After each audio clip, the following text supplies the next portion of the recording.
up in a panic. You know, panic attacks were part of this syndrome. I never had a panic attack in my life. I'd always been an extremely calm person, and all of a sudden I was panicking over absolutely everything.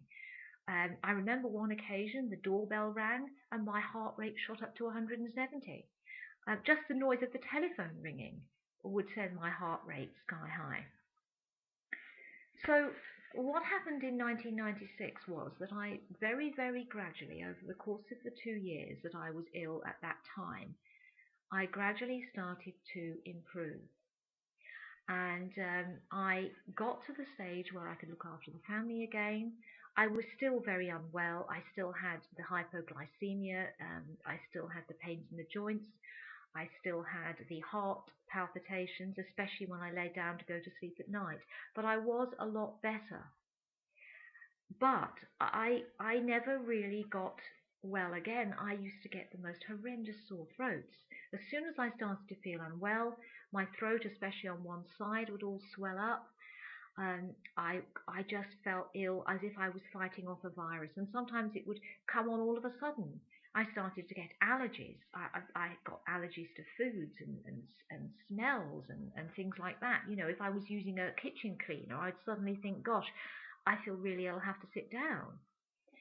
One of the things I really noticed, which I've since discovered is due to the orthostatic intolerance, was the fact that I would find it very difficult to sit around a table and eat a meal and have a conversation at the same time.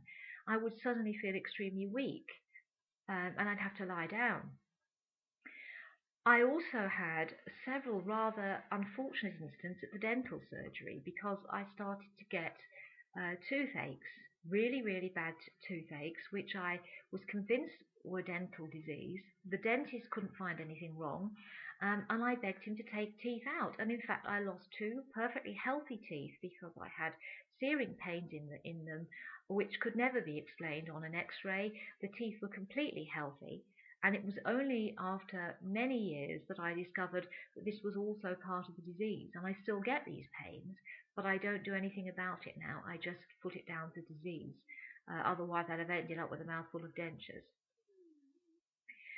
So, the next thing that happened was I was going along in the same frame of mind and the same level of illness until 2005, when I had a major relapse. It was a combination of doing too much, I think, very busy life at the time, and I suddenly started to realize that all these symptoms are coming back really a lot worse.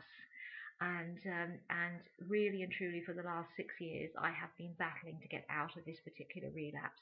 So altogether, I have been ill now for 15 years with CFS, and particularly also orthostatic intolerance, which is a major part of this for me. I wake up in the morning and I am usually very, very dizzy indeed. I have to sit on the edge of the bed and I have to drink hydration fluids for at least 10-15 minutes before I get up.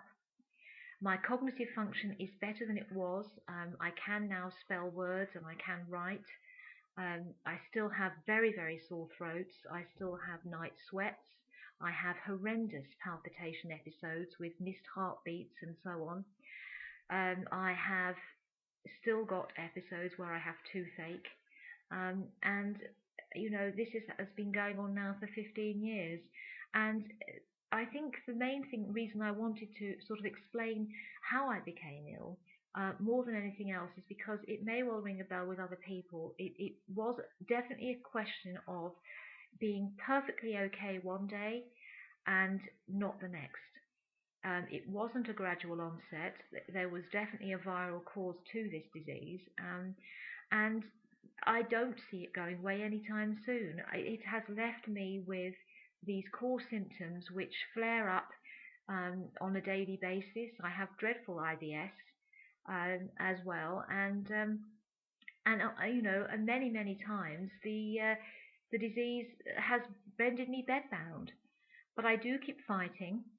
I want to make more videos on YouTube because I want to concentrate on the things that have helped me, because I'm not as bad as I was in some ways. I have developed strategies which have helped me enormously to overcome some of these major symptoms and to actually have a quality of life, which I think, if I can pass on some of these tips to other people, um, that I have learnt myself, then this will be worth it. But I just want to end this video with a particular thank you to Dana and to Kylie and to Liz, because these three people have been my rock this year. And Dana in particular, all that way over in Utah, in America, has brightened up so many of my days with her stories, and I will never actually forget them. So I just want to say thank you to anybody who posts on YouTube. I hope I can become a member of this community, and I hope that I can make more videos. Please forgive me if this has been long-winded or not very coherent. It is my first ever video, but if anyone's got any questions they want to ask me about my illness or anything they want me to talk about in more detail, then please get in touch. I'll only be too happy to help. And if I've missed anything at all, then I will cover it in later videos. But for now, I hope that I've helped. I did forget to say that I do live in Essex in England, and about 40 miles from London. So if that helps, I know most of my friends, with the exception of Liz, who I know lives in London, are across the water in America. I do have a son in Arizona, so I have been over there this year, and so I hope to make some more videos soon. So goodbye, and thanks so much for watching.